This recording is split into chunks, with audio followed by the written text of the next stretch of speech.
Hello, Tor community.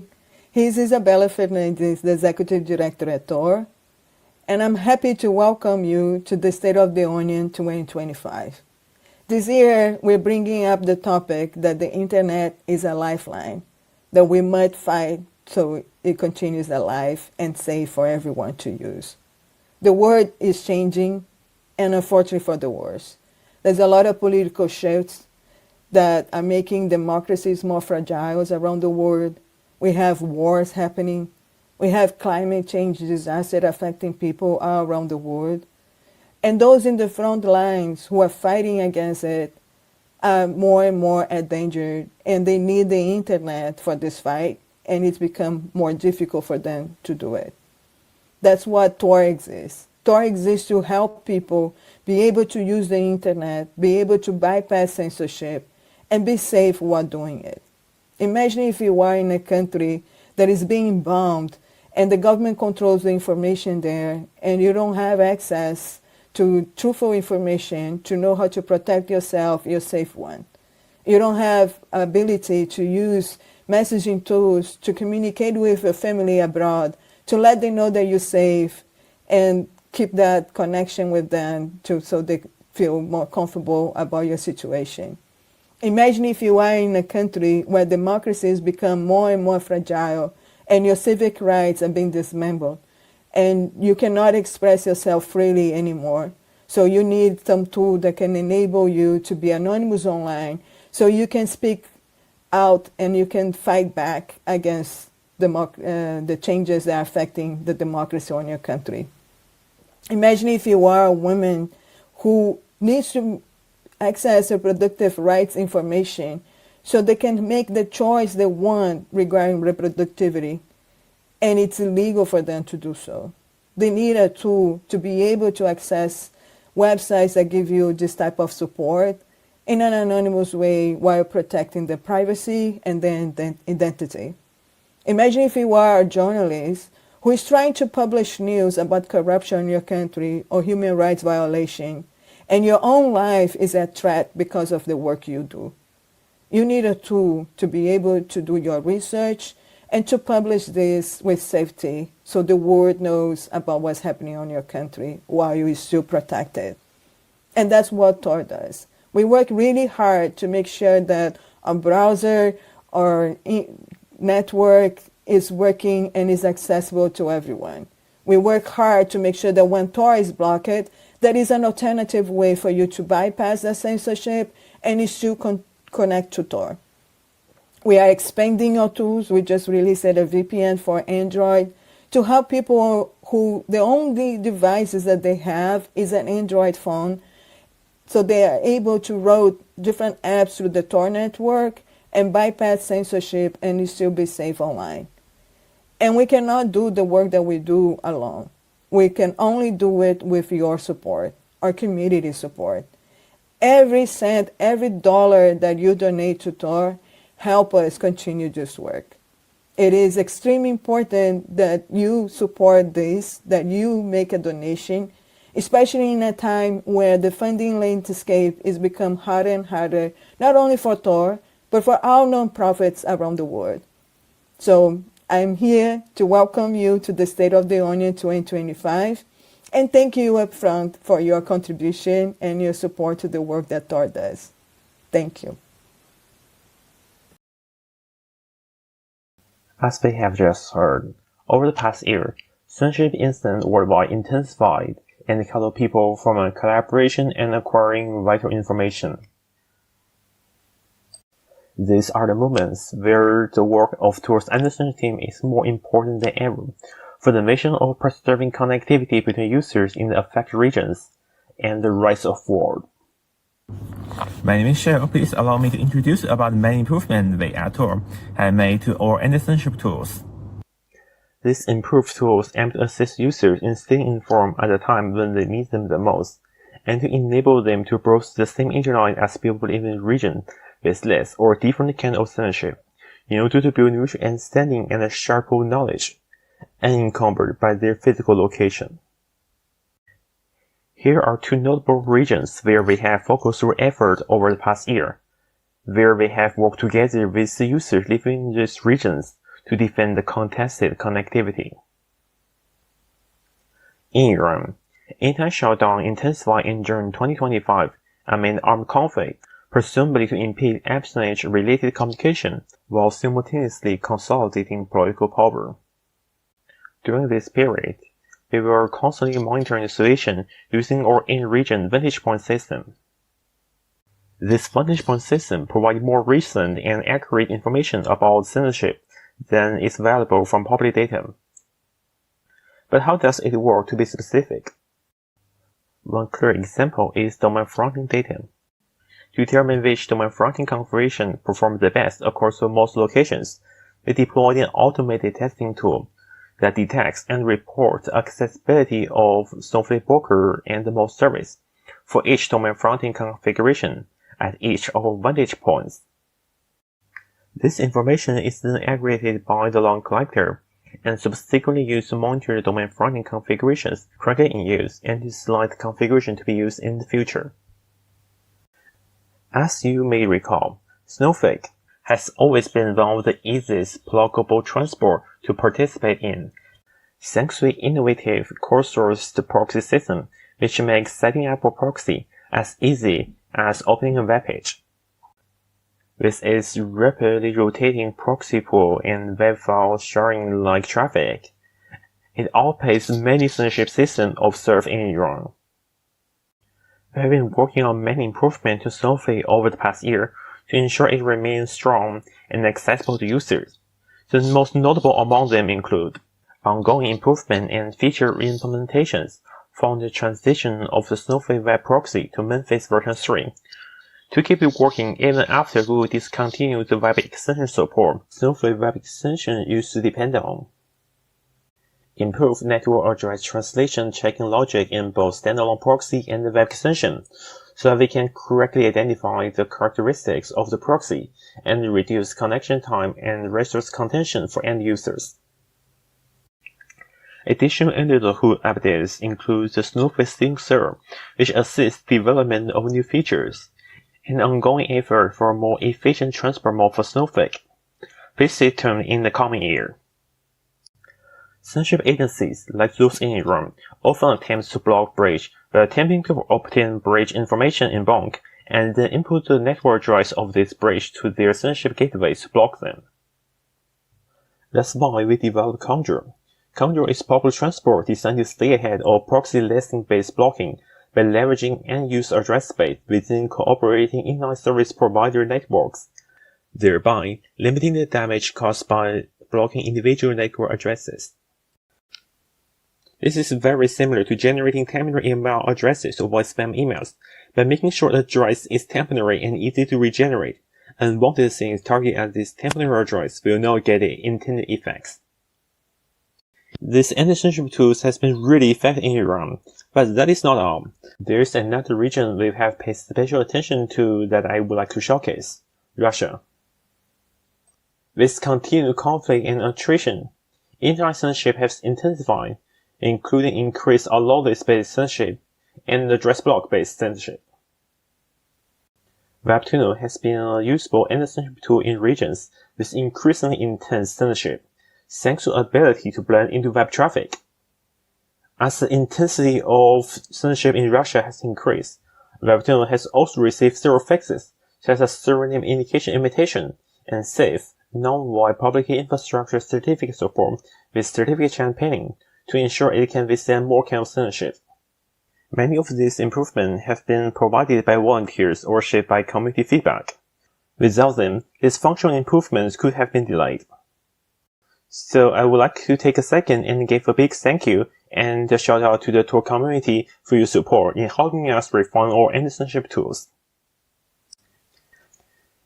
This cooperative effort enabled WebTunnel to operate in more environments where additional censorship methods have sabotaged its functionality. Thank you for joining us today. I will now pass it on to my colleague, Matthew, who will talk a bit more about how we are navigating the challenge of bridge distribution. Thank you, Sal. as El has mentioned, WebTunnel has been a key tool for us to make it possible for users to reach the Tor network in Russia. Last December, seeing all the changes on the censorship in the area, we decided to enable WebTunnel and start distributing it in Connect Assist for users. So that basically means that when you open Tor browser, Connect Assist automatically detects that you're in Russia and configures a WebTunnel bridge to be able to connect. This has been a very successful strategy. But sometimes things are not that easy. As we have mentioned many times in the past, this tends to be often a cat and mouse game. That basically means that censors keep advancing and changing things, and we keep end up reacting to them. And we saw how last June, after many months of WebTunnel being a very successful tool for users in Russia, last June, the Russian censor started listing and blocking most of those bridges that we were distributing, making it really hard to connect to the Tor network using that method. So we started looking what kind of strategies has been working for us in the past. And one of the strategies that has worked a lot for us in the past has been the Telegram distributor. We have seen in the past how the Russian censor has been having a hard time to block bridges that we distribute through Telegram. We know that Telegram might not be the most secure and the most nice tool to use, but we tend to go where users are. And many people is using Telegram. Telegram is actually providing some very useful tools to reach users where they are. So we basically enable the distribution of WebTunnel bridges over Telegram. And up to now has been a very happy, successful story where the censor hasn't been able to block it as much as in the past. And many people has been able to reach the Tor network through Telegram in Russia. And it's not just Russia. Once we started doing that, we noticed how many users in Iran has been also using Telegram to find WebTunnel bridges and use them in the region. And all of that is only possible because of the great community that we have around in the Tor project. And the work that the Tor community team has been doing, reaching this community and keeping in contact with them. The community team is answering thousands of support requests every month. And they talk Russian and Farsi, so they can speak in their own language in some of the most censored areas of the world. Thanks to all this work of the community team reaching the community around the world, we have actual information directly from the ground of what works and what not. And we are able to talk with real users and be able to test and see if our changes on strategies are working there and get feedback. So it helps a lot in our actual day-per-day work. Talking about testing. RDCs, or bridge distribution system, has gotten a new staging server for testing. You might remember that we presented RDCs as the new bridge distribution system in the last State of the Union last year. RDC since then has been the key tool that we are using to distribute bridges around. And now we have added an staging server. That basically means that before going to production, we do test our system in a similar setup than one that we have in production. So before it reaches out to users, or new features are actually battle tested on a real environment, and we find a lot of scalability issues before we launch them. So all of all, this is more or less what we are doing in the anti-censorship world. Whatever is you trying to reach an open internet from your very blocked corporate network, or it is your government blocking you from access the information that you are entitled to, we make our best effort to make it possible for you to connect to it. And that means that on the future, we are planning to start rolling out Conjure to users. And we plan to continue the development of WebTunnel. So we keep learning from all the experience that users are bringing to see how we can improve it.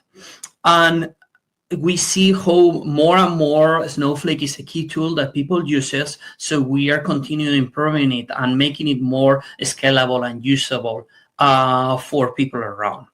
But you can help us too.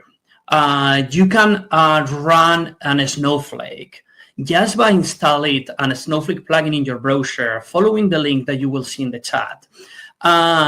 You can help others to reach the Tor network by using a tiny bit of your language.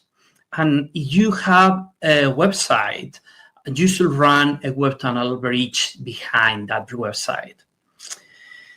Anyway, thank you. And now let me pass the microphone to the Tails team, that they are going to tell you about how they are integrating all these anti-censorship tools in their operating system. Thank you, Matthew. Tails is a portable operating system that protects against surveillance and censorship. To enable censored Tails users to access information anywhere on Earth, we have to integrate into Tails the tools created by our colleagues in the anti-censorship team. Sometimes it's very simple, but sometimes it requires lots of work. Either way, we prioritize what benefits our users the most. How do we know what it is? It's because we have a direct line to users experiencing internet restrictions and blocking.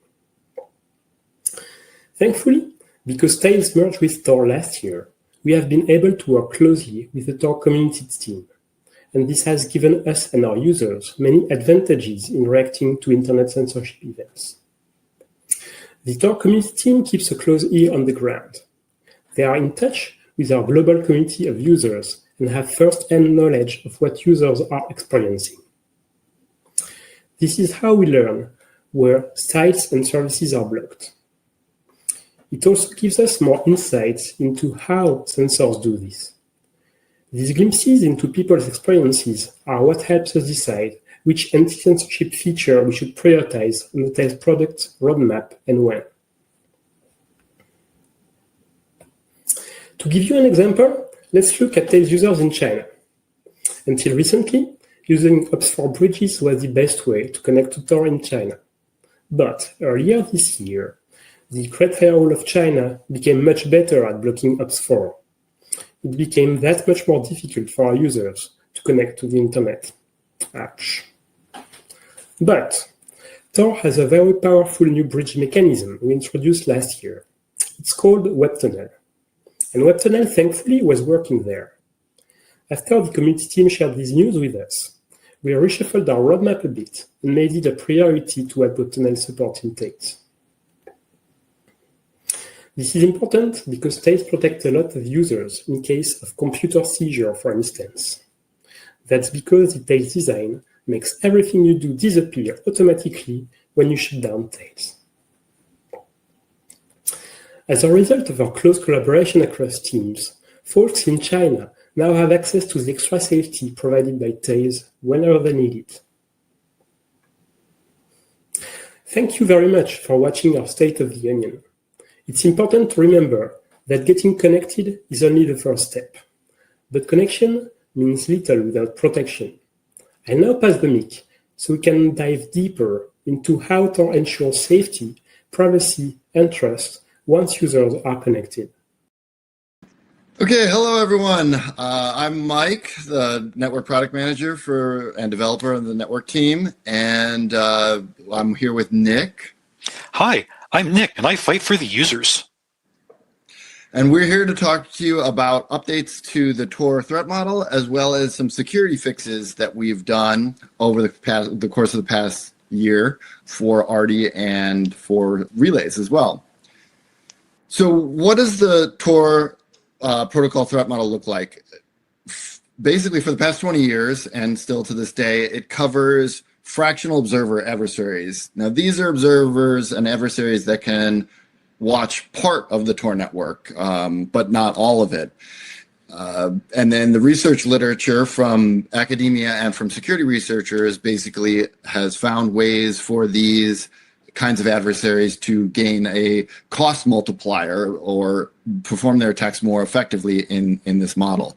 We've chosen this model because it constrains our scope and gives us something that's easy to reason about, but also because an adversary, if you're worried about an adversary that is capable of correlating and monitoring the entire internet just to find you, you might have more important things to worry about than just your internet traffic. So it kind of makes it a practical adversary for us to deal with. In the course of the past 20 years of researching into this threat model, there have been numerous attacks, many attacks against this kind of using this kind of adversary model. And so what we've done is go through, do basically a literature review, a systemization of knowledge, and create three main categories for these attacks to conceptualize them and also help us prioritize them. Then using this categorization, we have fixed the most severe attacks for Arti and for relays. And you can see the deep technical details in the Tor specification proposal 344, which will soon be promoted to the top level Tor specifications as the Tor threat model. So the first category, the most severe set of attacks that we have categorized over the past 20 years are these reliable internal covert channels. These are attacks that allow two relays to communicate with each other and then fail or close any circuits that they have not fully de-anonymized. And then they can use this communication channel to send information about the user and their activity and really have a complete record of what the user is doing. These sorts of attacks are usually start out at the guard node and then involve communication to the exit, but there are variants that work on onion services as well. The second category, there's a lot going on in this image, but behavior manipulation is basically where the adversary is able to cause the Tor client to make additional connections and repeated connection attempts until it goes through, till that user connects through relays that the adversary controls. So in this diagram, it starts all the way out on the right, creating many circuits through JavaScript that's injected into a web page. These many connections then enable the second attack of a malicious middle relay, seeing the connection pattern and then recognizing what the guard relay is. The attacker can then perform denial of service attacks to to take that relay offline if it's an honest guard relay, so that the user switches potentially to one of their controlled relays, or they can censor the user's connection or the connection to that guard relay so that it becomes unreachable, and then the user eventually moves to one of their controlled guard relays. So this category by itself kind of has to be stacked together. A lot of attacks have to be combined in order for them to become severe, but they do ultimately become quite severe when they're combined in just the right way. Then the third and final category is what we call augmented observation. Now, these are attacks that enable an adversary to basically approximate that global passive adversary. In the research literature, they use the term oracles, but the more conventional term is data brokers. Now, these are organizations that buy DNS and HTTP logs from ISPs on the server side, and then also buy your connection internet metadata from your local ISP. They have these huge threat analysis databases that they churn through to find malware. These sorts of attacks don't really work by themselves against Tor. There's too many false positives by itself to really de-anonymize Tor this way. But when combined with a local adversary that can closely examine some fraction of Tor network traffic using machine learning models or artificial intelligence, they allow that adversary to have far more confidence in their analysis than they would have when performing that attack by themselves. And this global passive adversary kind of suffers from this problem of analysis in general, that we've been unable to, the research literature has difficulty gauging the severity of these attacks, but it's quite clear that the severity does increase when they're combined together. So now to discuss some fixes to the first category of attacks, we have Nick, who will discuss counter CGO encryption. Thanks, Mike. So analyzing stuff is fun, but for me at least, writing code is even more fun, and it's always a good day when you get to write some cryptography. So counter Galois onion is something I'm really excited about. It's the first major change to our relay encryption for a very long time. It is something that we've wanted to do for a long time now. We've had a lot of proposals come through, but most of them were too costly in terms of performance for the security that they gave. But thanks to an awesome team of researchers led by Jean-Paul de Gabriel, we have counter Galois onion, which is a construction based on something called a rugged pseudo-random permutation, which will not be on the test, that can stop tagging attacks by making it so if anything is changed by an attacker at one point, the circuit will be completely unrecoverable at any other point on the circuit. As an added bonus, it provides something called forward secrecy, which means that it's safer to use long-lived circuits, which also helps against some kinds of traffic analysis. It's implemented today in Arti as an experimental feature, which will be on by default once it's a little more tested, and in the Tor alphas. It's not yet implemented for onion services, but we hope we can push it over that hump with a little more help from our generous funders like you. Back to you, Mike. All right. So now the third and final most severe attack that we've enumerated in our analysis of the threat model is these what are called drop mark attacks in the research literature. Now, what these are basically is the exit is able to send messages that the Tor protocol would allow, but are just garbage. And the exit relay can send these messages at times when the circuit is otherwise silent. So the guard relay can recognize that, hey, there is my colluding exit on the other side. And if they don't get that traffic pattern, when the circuit is silent, they can close the circuit. Again, using that, perform that bootstrapping process. So what we've done in the past year is audit Arti. Arti is a new Tor implementation, so we've audited it, make sure that it is secure against these attacks and actually won't use circuits that have invalid messages transmitted on them. So that's great. Arti will no longer actually use these circuits that can be de-anonymized in this way and also detect the fact that this is going on. Tor had a plugin with the Vanguard's add-on to do this as well, but it's always been this additional component that you had to use on your own. So it's great to have this in Arti in the new version of Tor to basically secure everybody by default.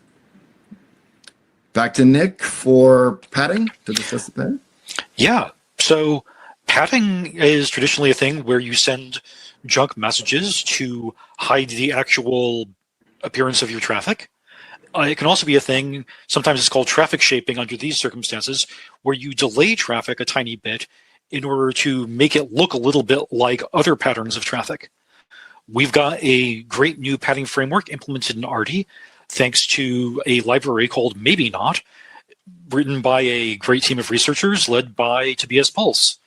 It uses new pure Rust padding machines to help resist all kinds of protocol fingerprinting and traffic fingerprinting. Now, it lets us do a lot of things that can't be done in the Tor padding implementation, like supporting multiple circuits at a guard all as one kind of padding target, like padding to multiple hops on a circuit at once, and that kind of traffic shaping I just mentioned.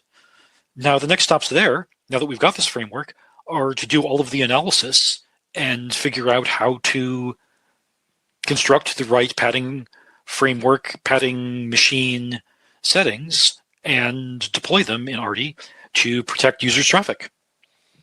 That's where we're at there. Back to you, Mike. Okay, so it's been a busy year for us. That's not all that we've done, but those were the major highlights. We've also done improvements to the bandwidth scanners to detect various kinds of relay misbehavior and lying. We've implemented numerous denial of service fixes to reduce adversaries' ability to take down guard nodes. And we have begun design work on smarter path selection and improve circuit lifetime usage. So what's next with this threat model and the security categorization? Well, CGO, premature optimization is the root of all evil. So we wanted to get it correct first, but we can make it even faster than it is. It was the fastest of our options for solving these attacks, and we can make it faster still.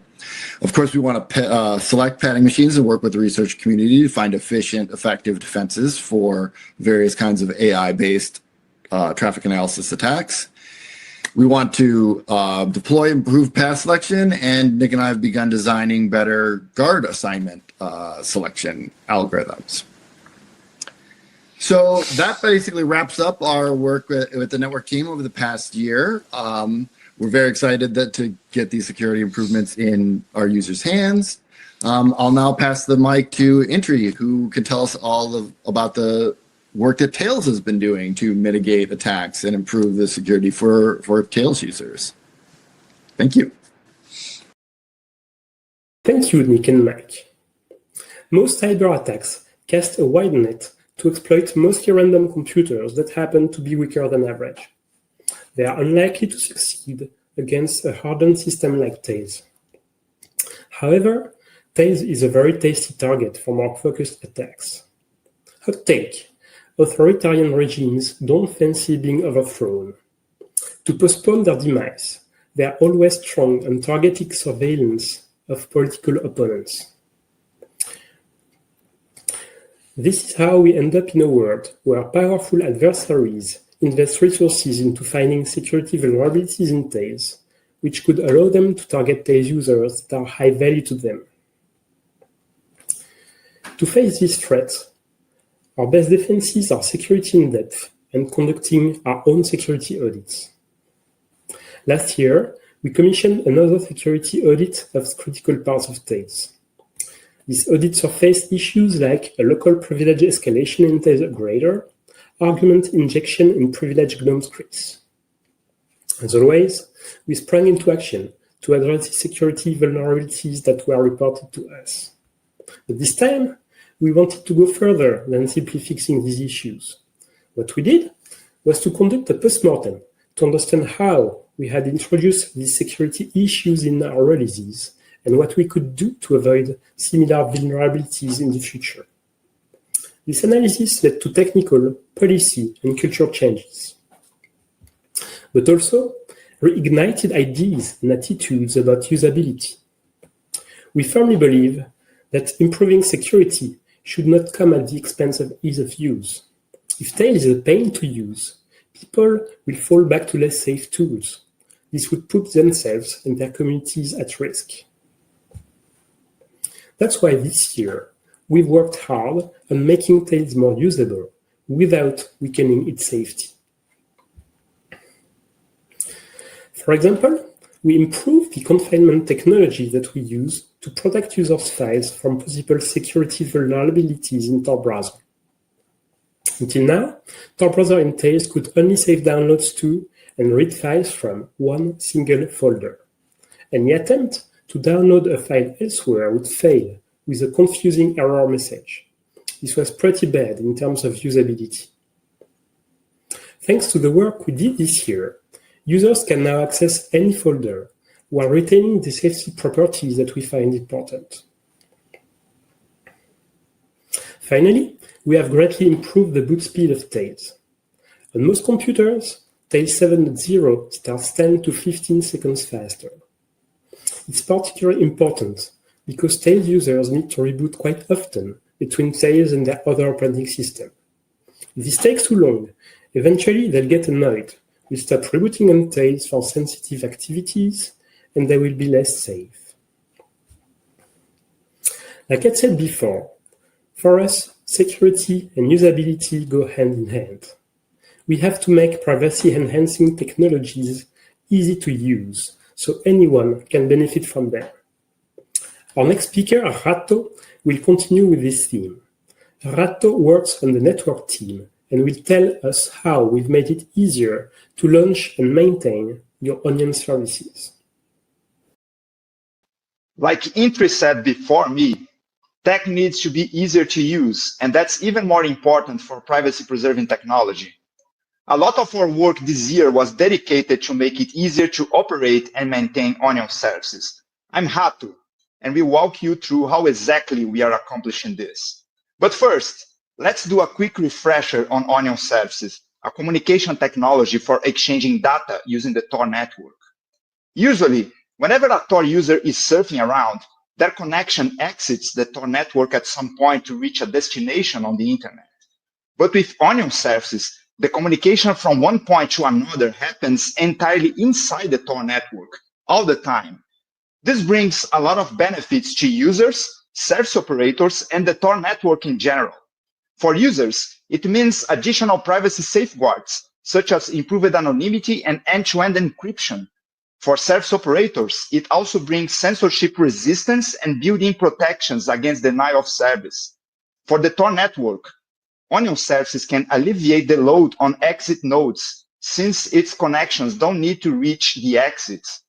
For those interested in the technical details, I recommend CVE's talk held at a conference back in June.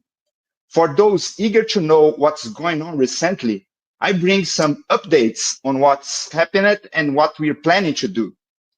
Let's start with certificates. We have good news to bring for those awaiting improvements on certificate for Onion services. Whenever you browse the internet, the connection between your computer and a service is usually encrypted in a way that the safety of this connection happens through the verification of a special type of digital certificate. With Onion services, the connection is peer-to-peer encrypted by default, which means that no additional certificates are needed. But having certificates easily available for Onion services improves security, and it's also helpful for many use cases. Thanks to the effort of community member Q and funding by OTF, certificate automation was finally elevated as an internet standard this year. It's not every day that there is a new Onion service standard approved by the Internet Engineering Task Force. This is a major achievement for Onion services, so thank you, Q, for the hard work. The next step is to work together with certificate authorities to ensure this specification is implemented and deployed, so it can benefit both Onion service operators and users. Meanwhile, we improved our documentation on getting certificates for services using the current tools and recommended practices. Certificates is not the only area for future improvements. We are also ready to begin a long-awaited research on Onion services. As I told last year, we want to have a way to provide human-friendly addresses for Onion services, improving usability in order to welcome millions to access our technology. Currently, Onion services are recognizable by their long addresses. A typical address looks like a big string ending in .onion. This is hard to type and even harder to memorize. We want to investigate existing proposals and also new, innovative ways to solve this problem.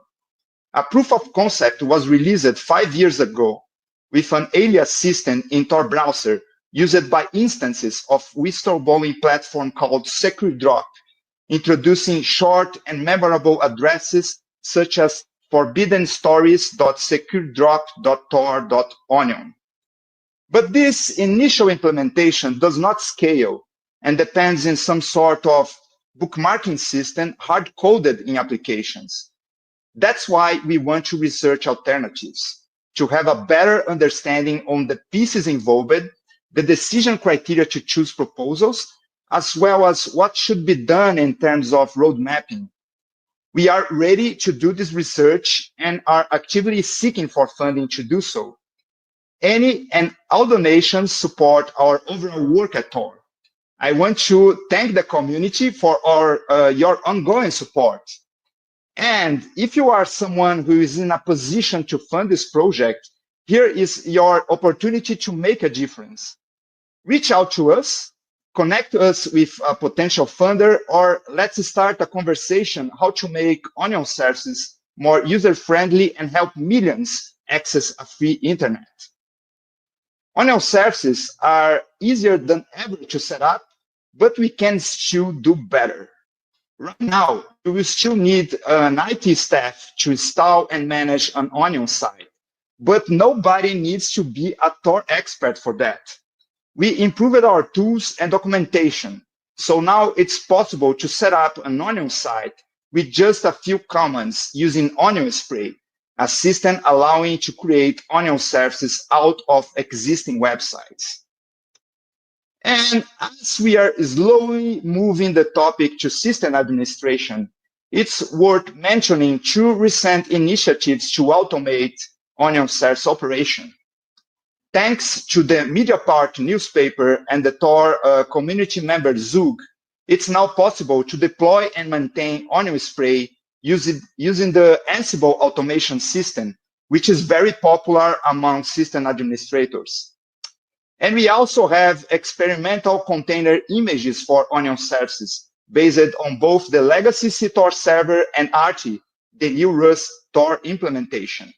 These images have everything needed to run .onion endpoints without external dependencies and can run on servers supporting containers. All this and much more you can find in our ecosystem documentation portal at onionservices.torproject.org. Thank you, everyone, for the time. And since I've already talked about the importance of system administration, let me bring on the next speaker to tell you more about this striving for excellence in development operations is our very own sysadmin team leader, Anarchat. That's correct, and thank you, Hato. It's my pleasure to welcome Anarchat. My name is Pavel, and I'm Tor's comms director, and also a notoriously non-technical person, which is why I have been chosen to have this conversation with Anarchat to basically stand in as the audience surrogate to learn a bit more about what sysadmin work is and how it relates to Tor. So let's just jump right in. Anarchat, what do you do?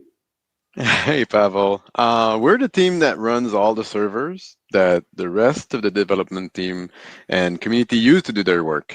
Think email servers, the Git repositories, continuous integration. We run everything but the relays and the network itself, of course, which is ran by volunteers outside of our team. We run servers all across the world. You can see some of our points of presence there to enable people to collaborate across the planet to build a Tor ecosystem. And so Hato has actually just mentioned that some of the recent initiatives to automate Onion services and their operation and deployment is connected to Ansible roles. So some were contributed by a news site using Onion services, and they mentioned that they are popular among system administrators. Can you A, tell us what that means, and B, why they're so popular? So what are the different touch points, using that example? So somebody creates this role, and now what happens next? Yeah, what happens next is one of the fundamental problems in computer science. Ansible, and in the case of our team, Puppet, are tools that we use to automate what was previously manual work. So previously, we used to be those, sysadmins used to be wizards that would craft little potions and magical formulas to incarnate magical things, and then you'd have a server, and there was this unique thing that was impossible to reproduce. And obviously, that could work for a while, but after 100 services or multiple locations, it just breaks down entirely. So instead of having this thing you do by hand every time, those tools allow you to pre-program a bunch of things. It's like you were building a robot to make your recipe instead of having you mix all the ingredients yourself. It turns our work from an artisanal ad hoc thing into actual programs that can be ran reproducibly. They can be tested and maintained using higher standards. But our profession used to do.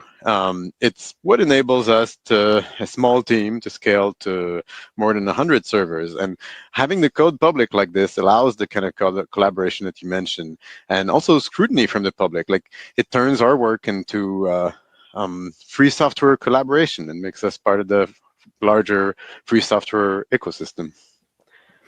Okay, and I also understand that you do have some numbers to illustrate what that collaboration looks like, because it's actually no small task. Yeah, well, it's funny you should ask, because I was working on a bunch of graphs like this recently, and here's one that I produced that is what we call our backlog. So it's all issues that we're not currently working on, and you can see that in the last 5 years, it just keeps growing. And this might seem absolutely terrifying for people. It's certainly kind of scary sometimes when I look at those, but we actually closed somewhere between 20 to 60 issues per month, which might sound not much when you think about, oh, I need my password reset or a two-factor authentication reset or things like this. But many of the issues we deal with are much larger projects, like setting up a GitLab servers, or the big blue button server needs to be replaced and things like this. So this is actually a massive amount of work, and yeah, we're knocking down a lot of work, but there's always more coming. And I mean, clearly we're seeing that the backlog keeps growing. So what is your decision to actually make this public when other organizations would rather hide that fact? Well, for me, this is what sustainable infrastructure looks like. We don't hide our problems. We systematically document them to be able to address them. But part of our work is like a detective. It's investigative. The growing backlog is not a problem. It's the proof that we're documenting our technical debt and we're getting better at understanding our own problems. It's also, I mean, it's the reality of a small team running critical infrastructure. The community depends on us, but we're human too, and we're building systems that don't depend on any single person being available 24/7. Right. Well, thank you so much for giving us basically this peek behind the curtain.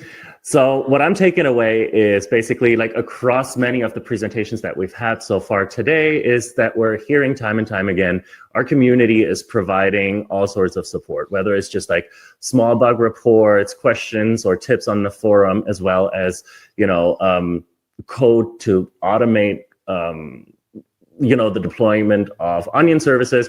Basically, a variety of contributions in many different forms kind of arrive on your desk, essentially. And you're the team that works in the background to provide those solutions and then help with the collaboration. Do you have any closing thoughts or anything that you would like our audience to take away? Yeah, I guess for me, the big takeaway is that developers are super important in making Tor, but they're not enough. For a project like Tor to work and to grow, you need engineers with cross-sectional expertise, people that can work with low-level hardware issues, but also, fix your website, and that are not afraid to dive into any code base without reinventing the wheel. When you support Tor, you're not just supporting developers writing code, you're also supporting this invisible work and the infrastructure that makes this collaboration possible. So I guess my message to funders especially is that this infrastructure, it's not sexy, but it's what makes everything else possible. Right. And to talk a little bit more about the funding landscape, I'm happy to pass it on to my colleague, Al, from our fundraising team. Thank you so much, Einarkant. It's a pleasure.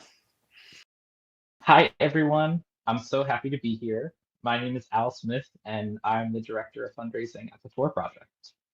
I just want to say thank you to Anarcat, who came before me, and I want to underline something that he shared because I think it's so important.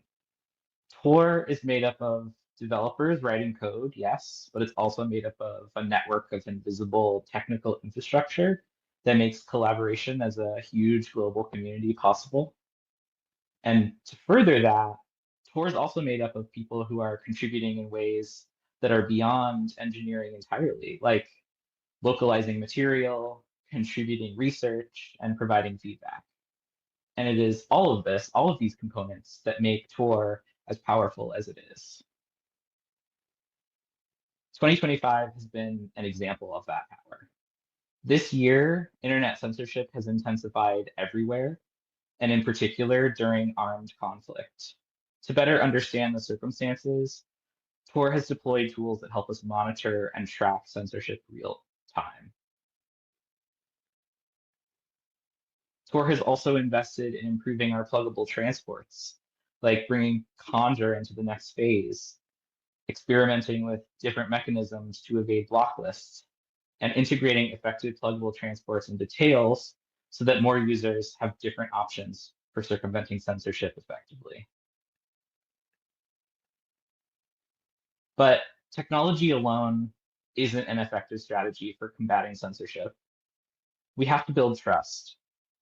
We have to understand how people are using Tor, what isn't working for them, what is working for them, what censorship looks like in their circumstances, in order to improve our tools so they work for real people in real circumstances. And that's really why our community team is grounded in building relationships. And it's also why we support users on our help desk in multiple languages, including Farsi and Russian. This not only offers people useful, meaningful, localized support when they need help circumventing censorship, but it also helps Tor to communicate directly with users so we can better understand what's happening on the ground in those censored regions immediately in order to modify our response based on that community feedback. Contributions are what power Tor, and without our community, Tor simply would not exist as the mature, effective anti-censorship tool that it is today. Ultimately, all of this matters because Tor is able to help people access the free internet. Like this anonymous survey participant from Iran who said, "My entire experience of using the free internet is due to you. Thank you." All of the technical prowess, all of the code, all of the contributions, together they result in something bigger. Tor helps people get online when there is no other way. And that means that Tor is helping people exercise their human right to access information. And that's what really matters. In order to pay the bills as a nonprofit tech project, a project that doesn't sell out its users and doesn't surveil you for profit, we need the donations of people who believe in the bigger picture, in a free internet for everyone, to contribute. Today, please consider joining the thousands of contributors by making a donation to the Tor project so we can continue freeing the internet. Now is an excellent time to make a gift because we have a generous donor who has pledged to match all donations from now through the end of the year up to $250,000. That means if you give $25 now, this donor will donate $25 to match you, and in effect, your donation becomes $50. Every gift is essentially doubled. What's also exciting about donating now is we have some really awesome gifts that you can qualify for. I particularly love this pistachio green Privacy is Possible shirt, beautiful silk screen, printed by the same wonderful folks who print EFF swag. This is just one of the available gifts we have. We also have an embroidered cap, some other t-shirts, a hoodie, and a sticker pack. You can see all of our gifts available on our website at donate.torproject.org. All donations to Tor are tax deductible in the US, and you can donate in whatever way that makes sense for you. Every donation will be matched. You can do that online, via credit card, via PayPal, via multiple cryptocurrencies, postal mail, and more. You can check out all the options at donate.torproject.org. And I just want to remind everyone to check and see if your employer matches donations. Most big corporations will have some kind of charitable matching program. You just need to ask your HR person to find out if that's the case. Sometimes employers match 2 to 3 times. So just make sure you're not leaving anything on the table, especially if you've already made a gift or if you're planning on making one. Thank you to everyone for tuning in for this year's State of the Onion. It's our pleasure to give you a little glimpse into this year's work at Tor. If you follow Tor News, you might be wondering why we haven't mentioned the Tor VPN yet, and I'm excited to say that's up next. So to close out the show, let me bring on Duncan from our UX team to talk about the Tor VPN beta release. Hi, I'm Duncan, Product Manager for Tor VPN. As many of you know, in August this year, we released a limited beta of a new app for Android called Tor VPN, and the reaction from the community has been fantastic. Since then, we've released new updates each month and have onboarded thousands of beta testers who are putting Tor VPN through its paces. To everyone who has reported bugs and crashes, sent us feedback, or posted a feature request so far, thank you for helping make Tor VPN even better. In addition, Tor VPN wouldn't be possible without the legacy of innovation the Guardian project has forged with their pioneering work bringing Tor to mobile devices, and we're incredibly grateful for their contributions over the years. Tor VPN does not replace Tor Browser for Android, which is still the go-to app for private browsing on mobile. However, over the years, our user research has highlighted the need to provide an app that can unblock the internet across the user's entire device, rather than just a single browser window. For instance, when internet shutdowns across the world threaten access to social media and instant messaging platforms, Tor VPN can unblock these apps and restore the lines of communication with the outside world. Although Tor VPN utilizes Android's VPN service, users still benefit from the extra protections that Tor provides over a traditional VPN. Like Tor Browser, each connection that Tor VPN establishes is routed over 3 relays ran by volunteers on the Tor network, hiding your IP address and location from the apps and services that you use. On top of that, each app you choose to route through Tor receives its own Tor circuit and exit IP, helping prevent your traffic in one app from being linked to another. There are some really exciting things going on under the hood too. Tor VPN is our first application built on Arti, our next generation Tor implementation written in Rust with a stronger security foundation that benefits from safer memory handling and a more modern code architecture. Tor VPN interfaces with Arti using Onion Mask, also written in Rust, which bridges Android's network stack by creating a virtual network interface for Tor traffic. Now, as mentioned, Tor VPN is early access software, and it's important to understand its limitations. So before you get started, there are some things you should know. Firstly, beta releases may leak information and should not be used for activities that could put you at risk. Instead, we recommend continuing to use Tor Browser or Tails for sensitive use cases while Tor VPN is in development. However, you can help move the project forward by testing Tor VPN and reporting any bugs you find back to our developers. Just make sure you're doing so safely. Earlier in the show, Nick and Mike gave us an update on Tor's overall threat model and how we're continuously working to mitigate risks and vulnerabilities. If you're interested in learning more about the current security properties of Tor VPN, I'd recommend reading the threat model written by Mike that's available on our support portal. Secondly, since this is an early access release, Tor VPN's ability to circumvent blocking of the Tor network is less advanced than Tor browsers. The most recent betas do support both OBS4 and Snowflake. However, at the moment, Tor VPN does not support other pluggable transports such as Conjure, Meek, and WebTunnel. It's our plan to bring many of Tor browser's advanced circumvention methods to Tor VPN in the near future. But in the meantime, Tor browser is still the most powerful tool available to circumvent censorship online. You can join the beta and start testing today by downloading Tor VPN from the Google Play Store, which is currently open and accepting new beta testers. And for those of you running de-Googled Android devices, Tor VPN will be landing on F-Droid very soon. Unlike commercial VPNs, Tor VPN is completely free and open source. If you believe in the future of Tor VPN, now is a great time to donate. Even a small contribution goes a long way, and all donations will be matched through to the end of the year. Thank you for watching The State of the Onion.